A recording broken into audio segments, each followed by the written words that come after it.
Ya. Estábamos hablando, ¿de qué era que estábamos hablando? Ya me olvidé. Ah, del escalopado, Ah, profe. ya, del escalopado. Entonces, eh, normalmente el coste mariposa, por ejemplo, se aplica para mariscos, más a causa un poco cómo se ha utilizado la nomenclatura, ¿sí? Entonces, yo recomiendo que manejemos la técnica o la palabra de escalopar cuando tenemos costes, o incluso si se utiliza por ejemplo, ustedes van a tiendas especializadas de carne y se utiliza, por ejemplo, el fileteado también como técnica, ¿sí? Sin embargo, ya el fileteado Ujú. aplicamos para cortes, digamos, un poco más grandes. Cuando tenemos de pronto un pedazo de lomo falda que tiene una estructura y un peso mayor. El escalopado normalmente se utiliza para cortes, digamos, más bien dicho, para pedazos de carne un poco más pequeña, ¿ya? Pero sí se utiliza también, sobre todo cuando utilizamos cortes como por ejemplo lomo de cerdo, lomo de res, la forma y el peso de este género permite que tú hagas escalopes, ¿sí? Pero si ya tienes un corte mayor, de mayor peso de un género cárnico como la res, puedes tranquilamente hacer un fileteado de carne, ¿sí? Entonces, se podría utilizar, digamos, la terminología de esta manera. Ya, sin embargo, nosotros vamos a utilizar por el tiempo de cocción y el tipo de cocción que vamos a hacer, ¿no es cierto? Que es una fritura súper corta y que tiene empanizado aparte, vamos a utilizar un corte de primera categoría que máximo podría ser un lomo falda. Entonces, este es fácil manejar el escalopado como técnica. ¿Ya? Gracias. Muy bien. Ya. Y el otro sistema de cocción que vamos a revisar es el rehogado, ¿ya? Que si bien también podemos considerar esto con un proceso de precocción, de tratamiento de los géneros que van a iniciar la cocción final de mis géneros cárnicos, estos tipos de cocción, el rehogado, el sudado o el caer en blanco, que pueden encontrar ustedes esta terminología en alguna bibliografía, implican intercambio de sustancias entre la grasa y la materia que se va a rehogar. Siempre nosotros tenemos materia o líquido cuando estamos haciendo un rehogado, ¿sí? Se utiliza un fuego bastante débil, un tiempo bastante pausado para que los alimentos se doren y suden sus jugos nutritivos y aromáticos. Es por eso que consideramos esto también dentro de los medios de cocción acuosa, porque lo que vamos a tener es la cocción de los alimentos con sus propios jugos. Pero al iniciar, lo que tenemos es una reacción con la grasa, es así como se inicia un rehogado o un sudado. Siempre tenemos un poco de grasa, ¿no es cierto?, para iniciar la cocción. Vamos a dar un choque térmico, ¿ya? Un proceso de sellado, podríamos decir, de los productos. Se utiliza mucho para los géneros cárnicos cuando iniciamos este tipo de cocciones como estofados o cocciones como dentro de estos alimentos que están siendo cocidos para que luego estos se impregnen en la preparación. Acá tenemos, es lo que primero empiezo yo rehogando o sudando en un seco, en un estado de pollo como tenemos acá. La cebolla y el ajo. La cebolla, el ajo y el tomate, ¿verdad? Son productos que yo voy a rehogar. ¿Qué tengo? Primero un poco de grasa, pedazos de pollo. Entonces, es importante también la técnica, porque muchas veces utilizamos, y se usa también, dentro puede ser el rehogado, es el sudado, caer en blanco, o incluso decimos sofrito, se realiza un sofrito. En nuestro vocablo general ecuatoriano utilizamos incluso la palabra refrito, ¿verdad? Sí. Calientita, colocamos ahí los vegetales iniciales, estando térmico, y luego ellos se empiezan a cocinar con sus propios jugos. Dejamos incluso que descienda la temperatura para que empiece a soltar los jugos del producto y esto sea la base para poder saborizar el líquido posterior que yo estoy utilizando, ¿no es cierto? Entonces, en la mayoría de nuestras preparaciones básicas, también en la cocina, utilizar el rehogado, el sudado, caer en blanco, ¿sí? Bien, creo que te dejen ver si tengo algo más. Ya, ahora solamente de cocción, el hervido, utilizamos una temperatura abajo del punto de ebullición, y también vamos a utilizar, podemos nombrar que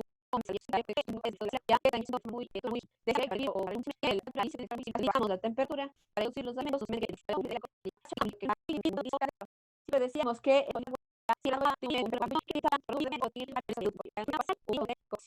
utilizamos agua a ebullición, debemos utilizar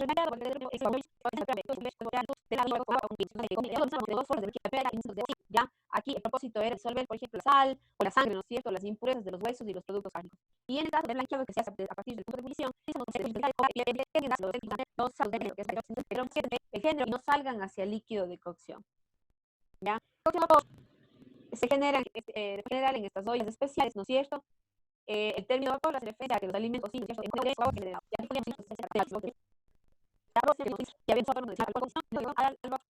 Ya,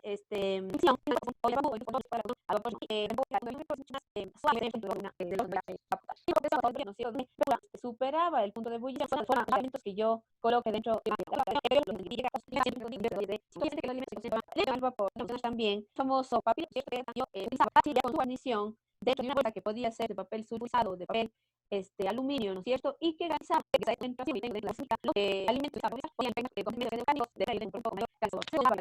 utilizar pescados y mariscos. ¿Sí? Es súper idóneo para cocinar pescados y mariscos porque estos géneros necesitan menos tiempo de cocción. Y decíamos que al hacerlo en un papel, ¿no es cierto?, súper rico, se hinca en el horno, ¿no es cierto?, estamos realizando la cocción y genera la cocción del papilo. Sí, y eso me da plus porque es el cliente el que tiene la primera impresión de sabores y olores que tiene el producto. Entonces, estamos haciendo de medio líquido, ¿ya? Yo puedo de pronto generar, a ver, vamos a preguntarle a... Ya, pues vamos a preguntarle a Cristian Landi. Sí, chef.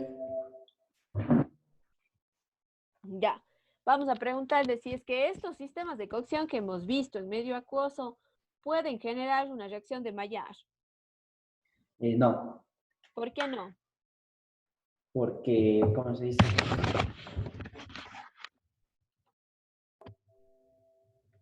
¿Qué tipo de calor yo necesito para poder generar Maillard?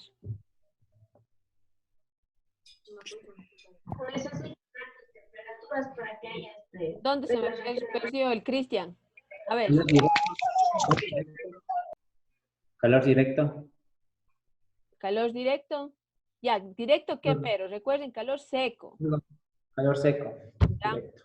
Ya, calor seco es para poder generar, ¿no es cierto?, reacción de Maillard. Yo podría utilizar, a ver, vamos con Andrés Dixie, podría utilizar cualquiera de estos sistemas de cocción en medio acuoso como un proceso de precocción y luego, por ejemplo, utilizar otro sistema, no sé, un medio graso. ¿Podría hacerlo? La precocción sí se puede dar.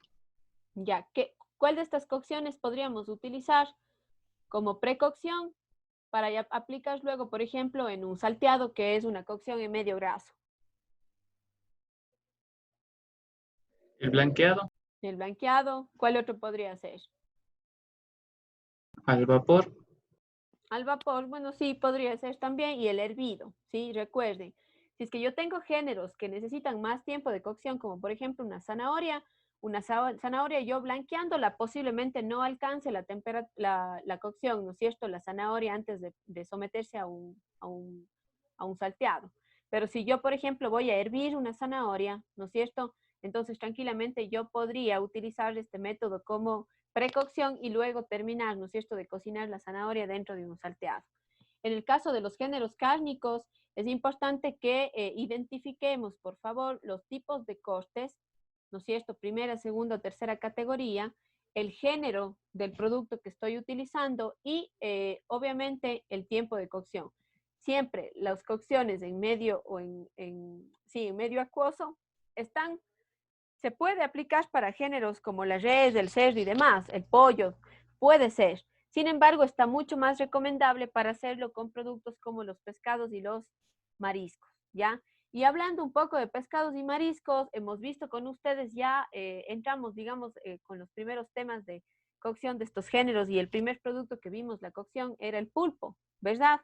Vimos algunas características, algunas formas de cocinar el pulpo, ¿no es cierto? La recomendación que nos daban es que, por ejemplo, esté congelado en algunos casos, en otros nos decía, ¿no es cierto?, que utilicemos el asustado como un método de cocción para el pulpo. Había otros en los que simplemente teníamos que introducir, ¿no es cierto?, al pulpo como un blanqueado y va a depender obviamente de la edad que tenga el pulpo y de la condición, el que yo pueda o no aplicar otro sistema de cocción. Se puede cocinar directamente, por ejemplo, en un grill, en una plancha, en una parrilla, ¿no es cierto?, dependiendo de la terneza que tenga este producto. Sin embargo, nos daban alternativas. Vamos a entrar ya y les voy a poner una tareita similar a la primera que hicimos con las carnes rojas y las aves, ¿ya? Pero ahora vamos a hacer un reconocimiento de aves, perdón, de aves, ya estoy ya mal yo. Vamos a hacer un reconocimiento de pescados y mariscos. Yo les voy a poner una tarea sobre pescados y mariscos que vamos a igual a revisar en el libro de cocina. Es algo así como la misma estructura que hicimos inicial, donde ustedes van a hacer un cuadro que resuma todas las características o la diferencia entre los pescados. ¿Cuáles son las técnicas que vamos a aplicar en pescados? Básicamente el fileteado y el troceado de pescado, ¿sí? Sin embargo, vamos a hacer ahí está, ¿no es cierto? Ya estamos viendo estamos viendo el folleto. Sí. Ya. Sí, profe. Entonces, aquí vamos a encontrar todo lo referente a pescado, vamos a hacer un análisis de su estructura y lo que necesito es que hagamos una diferenciación entre los pescados planos y los pescados redondos. Aquí analizaremos cuántos filetes puedo obtener yo de este tipo de pescado y cuántos filetes puedo obtener de este tipo de pescado, ¿sí? Tengo dos estructuras aquí diferentes, si ustedes se fijan, ¿no es cierto? Parece similar, sin embargo, la forma del pescado, en el caso de un pescado redondo, la columna vertebral vamos a tenerla aquí al centro, ¿sí? Y normalmente vamos a obtener dos filetes del pescado redondo. Y en el caso del pescado plano que ustedes ven acá, al tener la estructura ósea en la parte central, podemos obtener 4 filetes. ¿Por qué? Porque vamos a tener un filete acá arriba, otro acá, y al otro lado del pescado vamos a tener 2 filetes más, a diferencia del redondo que va a tener la columna como en la parte de acá arriba, y eso hace que simplemente nazcan 2 filetes de lado y lado. Además, la estructura, si ustedes se fijan, en el plano resulta como que el pescado es un poquito más, hay aquí una contradicción, van a decir, ¿por qué Vero el pescado plano parece más redondo que el mismo redondo?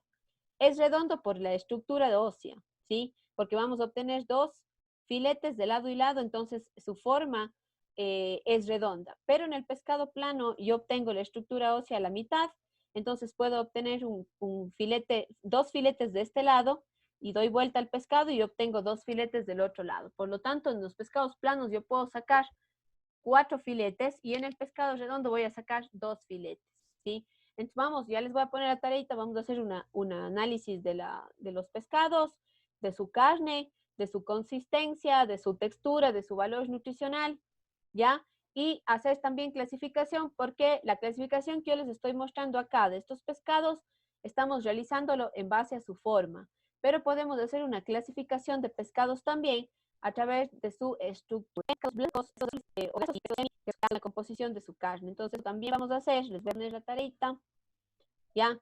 Obviamente haremos referencia a las características de rechazo y adaptación de pescado también, de cómo voy a realizar yo la limpieza, ¿sí? Y finalmente la clasificación según sea o su igual vamos a hacer la próxima semana, les voy a poner pescados, es el pulpo, hemos revisado pulpo, vamos ahora a revisar camarón, vamos a revisar los crustáceos, vamos a revisar camarón, vamos a revisar langosta, vamos a revisar cangrejo también y la limpieza de los bivalvos, de todo lo que son conchas, ¿sí? Eso vamos a seguir avanzando junto con los sistemas de cocción que ya hemos visto. Por un lado, hemos revisado ya, ¿no es cierto?, la limpieza y los cortes que podemos tener en la res, en el cerdo, en el cordero, ¿verdad? Están ya los 3 géneros de carnes rojas, ¿no es cierto? Hemos revisado también aves, el desprece del ave que estaba en el trabajo anterior y el deshuese que también hicimos, ¿no es cierto?, referencia en las tareas que mandé esta semana. Y con eso vamos a empezar a analizar los pescados y continuar con los productos mariscos, crustáceos y bivalvos. Ahora, ¿por qué me adelanté un poquito con el pulpo? Porque siempre el pulpo es un género que puede tranquilamente aplicarse a la cocción del grilado y era por eso que me había adelantado con la limpieza y el tratamiento que podíamos hacer con el pulpo, ¿sí? Entonces ahora vamos ya a concentrarnos un poquito más en pescados y mariscos, hacer este trabajo de resumen, de estructura, asimismo utilizando cuadros, sería interesante que ustedes lo puedan hacer para complementar ya la información, ¿sí? La próxima semana vamos a empezar. Hoy estamos lunes, no, pues lunes y miércoles y desde la próxima semana vamos a empezar ya con las cocciones mixtas, ¿sí? Vamos a revisar estofado, braseado y la cocción al vacío, que sí nos va a tomar por lo menos una semana para poder revisarla, ¿ya? Entonces, eso es parte prácticamente de los contenidos que nos hace falta. Habrá unas 3 sesiones finales que yo les voy a mostrar. Voy a hacer unas clases demos justamente de la limpieza de estos géneros para que ustedes lo puedan ver el paso a paso. Me gustaría que ustedes me comenten también de pronto en toda esta materia que hemos ido revisando. Y les digo esto ahora antes de poder planificar mis clases demos. A ver, dentro de toda esta estructura, ¿no es cierto?, que hemos visto de las clases virtuales, de pronto alguna técnica que ustedes han visto dentro del libro, que hemos revisado, que se pueda replicar, que yo quisiera hacer las técnicas para que ustedes las puedan replicar, las puedan ver. La primera receta o preparación que voy a hacer, que tengo planificado mostrarles, es la del confitado, ¿sí? Voy a hacer una receta de confitado para que ustedes puedan ver esto a manera de un video demostrativo, ¿sí? Y también quisiera hacer con los géneros, la limpieza de los géneros cárnicos, para que ustedes ya tengan este material. A pesar de que de pronto ya hemos visto algunos videos, ¿no es cierto? Y demás, sí sería importante que ustedes igual, cualquier duda que tengan, me la hagan saber para yo poder abarcar toda esta información una vez que haga estas pastillas de videos para ustedes, ¿ya? Entonces, no sé si me pueden escribir al grupo o pueden escribirme de forma personal o dejarme mensajes también en el CIF, en base a toda la materia que hemos revisado, sobre todo la parte práctica, que ahora quisiera que estas técnicas básicas ustedes no se queden con las dudas, sino que más bien a través de estas pastillas, de estos videos que les quiero hacer, pues ustedes puedan ver toda la información, ¿ya? Y no les quede dudas. Un poco quería también retroalimentarles el tema del pollo, del deshuese del pollo. Hay algunas personas que no han contestado el foro, que no tengo las respuestas de todos. Conversemos, por favor, para que de pronto se pueda reaperturar y ustedes puedan colocar sus respuestas. Un poco les mandé a que revisen el tema del deshuese del pollo, porque es una técnica bastante aplicada, bastante utilizada, ¿no es cierto? Incluso hay algunas personas que de pronto desde esta instancia ya saben cómo se deshuesa un pollo, ¿sí? Algunas recomendaciones que se pueden dar de manera general y que me gusta compartir es que cuando realicemos el deshuese del pollo, mi recomendación siempre es que utilicemos pollos que tengan un pelado en frío. ¿Alguien sabe la diferencia entre el pelado de los pollos en frío o en caliente?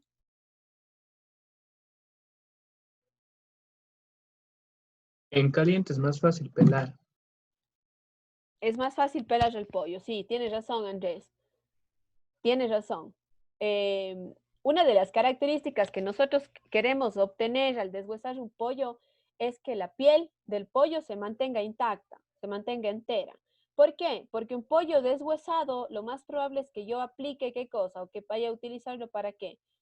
Para Relleno. realizar un relleno, gracias Andrés, ¿no es cierto? Entonces, si es que yo tengo un pollo que de pronto tiene su piel muy rota o muy, sí, pues se rompió en el proceso, se me va a hacer más difícil el momento de realizar el rollo del pollo y el bridado, que es una técnica también que vamos a ver, y que les voy a mostrar en las clases demo. ¿Qué es lo que sucede? La piel me ayuda. ¿Para qué?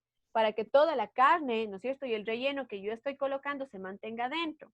Si yo tengo la piel rota, el problema es que no voy a tener, ¿no es cierto? O no voy a poder hacer esta acción, ya de dejar toda la carne y el relleno dentro. Porque al tener la piel rota, es mucho más difícil, ¿no es cierto?, colocar el relleno.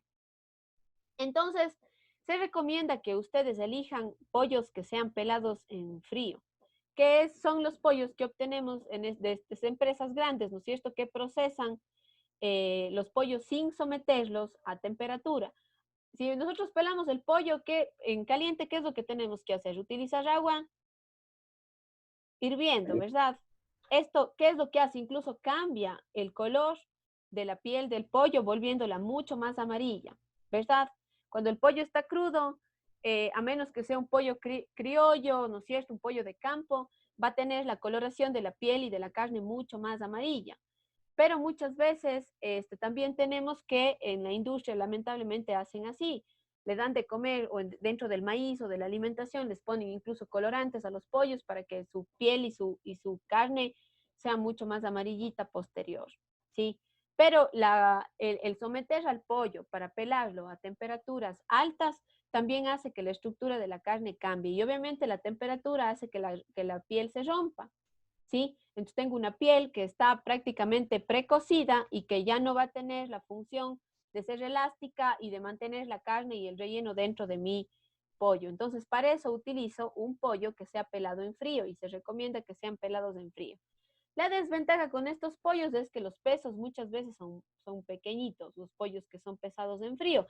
Empresas como, por ejemplo, Mr. Pollo, aquí, por ejemplo, Avícolas del Austro, son empresas que pelan a sus pollos en frío, que se pelan de forma industrial, que se someten no a temperaturas calientes en el agua, sino más bien se manejan peladoras de pollos, que son estas máquinas grandes que lo que hacen es desplumar al pollo sin necesidad de que se someta a temperatura. Eso lo que hace es que la piel del pollo se mantenga más elástica, se mantenga entera y que sea mucho más fácil posterior yo poder realizar el relleno, ¿ya? O colocar el relleno dentro del mismo.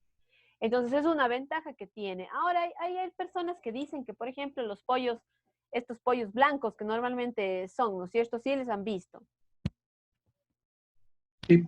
Ya, pero no solo el Andrés, alguien más que responda. Si hemos visto. Sí. Pongan un mensajito, Sí. no sé, ya. Sí.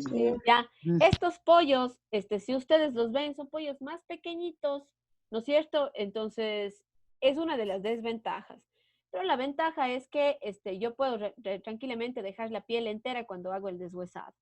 Y hay personas que dicen que de pronto estos pollos no tienen el mismo sabor que un pollo de estos amarillos, pero en realidad no es así, porque hay pollos incluso de estos amarillos que son pelados en caliente, que no necesariamente por ser amarillos tienen sabores. La idea es que el tema del color amarillito que tienen es por la alimentación y tiene que obviamente ser por el maíz que los pollos consumen, pero no todos consumen maíz. Como digo, les dan balanceados mezclados con colorantes para que luego la piel del pollo sea mucho más amarilla y que yo piense, ¿no es cierto?, cuando lo compro, que de pronto es un pollo criollo o es un pollo de granja, ¿no es cierto? Pero no siempre es así. Yo creo que lo importante es que el sabor lo demos posterior. O sea, si es que yo voy a hacer un pollo despresado, voy a hacer un pollo deshuesado, voy a hacer un pollo relleno, ¿no es cierto? Soy yo quien va luego a darle el sabor para que se pueda mantener. Y obviamente el proceso de cocción va a ser súper fundamental para poder darle el sabor final al ave que yo estoy cocinando, ¿sí? Entonces, un poco como recomendación, les doy la diferencia entre el pollo pelado en frío y el pollo pelado en caliente para que vean sus ventajas, ¿no es cierto? En el caso de utilizar un pollo pelado en frío para realizar rellenos o para realizar el deshuese, ¿ya? Y de ahí sí vi en algunas de las respuestas que ustedes colocaron, ¿no es cierto?, los tipos de deshuese de pollo. Lo más importante aquí que nosotros identifiquemos el poder deshuesar el pollo por la espalda, ¿ya? O también iniciando por sus pechugas. Ya va a depender de ustedes, mientras practiquen esta técnica, qué es más fácil, el deshuesar por la espalda o el deshuesar por las pechugas. A mí personalmente me parece que empezar el deshuese por la espalda es mucho más práctico, porque evitamos que se rompan las pechugas, ¿ya? Sin embargo, hay personas que se han acostumbrado y les parece mucho más práctico empezar el deshuese por las pechugas. Si es que yo tengo estos pollos, como les comento, que tienen la piel muy débil, muy delicada, les recomiendo que el deshuese sea por la parte de la espalda. Si es que tengo estos, ¿por qué? Porque de pronto las pechugas, la parte de la piel que tenemos en las pechugas es la más afectada o es la que se rompe con mayor facilidad.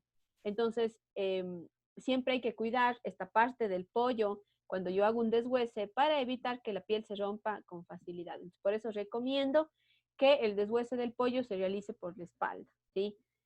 Ya va a depender luego de cómo ustedes se acostumbren de mejor manera. Cualquiera de las dos técnicas que se apliquen para el deshuese implica que ustedes utilicen un cuchillo súper fino, que puede ser un cuchillo que normalmente se llama el cuchillo fileteador, que es un cuchillo que tiene su hoja bastante larga y bastante delgada, y con eso se facilita el deshuese del pollo. Asimismo pueden utilizar una puntilla, ¿ya? Y lo importante siempre sea por la parte de la espalda o la parte de las pechugas que se inicia el deshuese, que se queden en los huesos la menor cantidad de carne posible, ¿sí? Hay otras maneras también de deshuesar el pollo parcialmente, cuando se realizan rellenos, de pronto solo retirar la parte de el esternón, ¿sí? ¿Para qué? Para dejar la parte interna libre y que el pollo no pierda su forma. Entonces, puedo dejar yo, por ejemplo, solo los huesos de las alas y los huesos de las piernas y retirar todo la parte del esternón, ¿no es cierto? Y de las costillas. Y de esa manera yo puedo mantener la misma forma en el pollo, ¿ya? Y poderle colocar un relleno, ¿sí?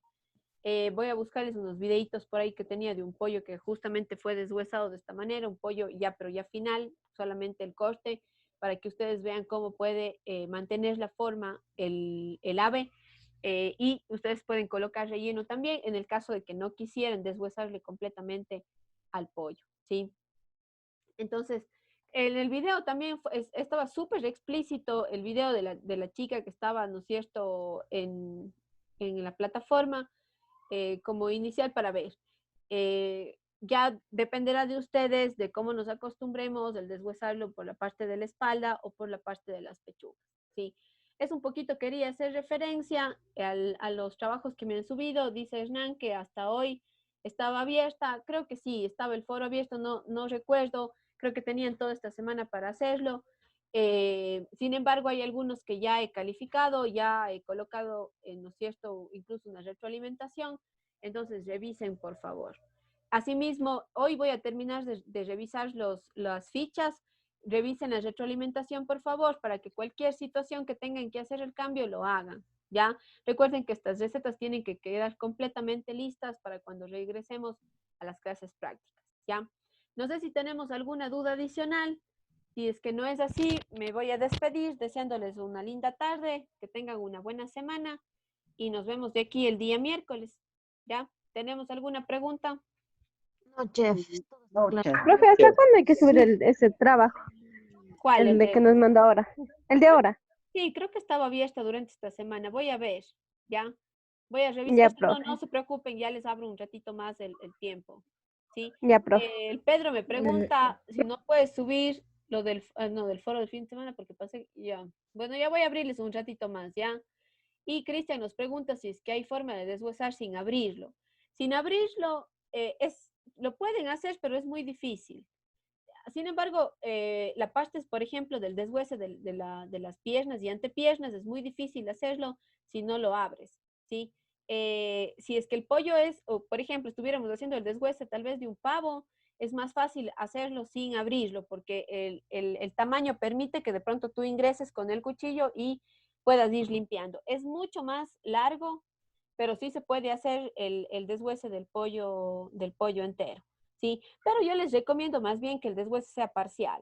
Y luego incluso podemos bridar. Esa es una de las ventajas que tenemos con con el deshuese o de pronto puedo yo bridar, entonces puedo regresar a la forma y es por eso importantísimo que se mantenga la piel intacta cuando yo hago este proceso, ¿ya?